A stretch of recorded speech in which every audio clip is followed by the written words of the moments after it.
Pesanan Imam Syafi'i kepada penuntut ilmu. Aku mengadu kepada guruku tentang buruknya hafalanku. Maka gurunya menasihati aku dengan meninggalkan maksiat. Ilmu itu cahaya dan Allah tidak memberikan cahaya kepada pelaku maksiat. Maksiat itu bukanlah bererti keluar dating, keluar couple. Bukan itu maksiatnya. Kononnya aku tak buat, okey aku tak buat maksiat. Itu maksiat dah, besar dah. Tapi tak perasan maksiat yang kecil. Kamu rasa macam remeh je maksiat tu. Scroll, telefon, tengok maksiat, mengumpat, maksiat, cakap buruk tentang siapa-siapa, maksiat. Benda tu kita terlepas pandang. Kita rasa macam, okey tak apalah, kejap lagi aku taubat, dapat dah. Okey dah. Tapi kalau benda tu dah jadi kebiasaan, sebab tu kita tak perasan kenapa hati kita susah nak menerima sesuatu kebaikan. Terutamanya dalam menghafal Al-Quran.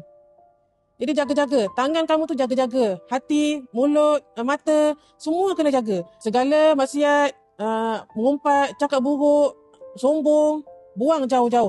Barulah boleh mengubati hati kita. Bila hati dah suci, baru kita akan rasa manisnya dalam menghafal Al-Quran.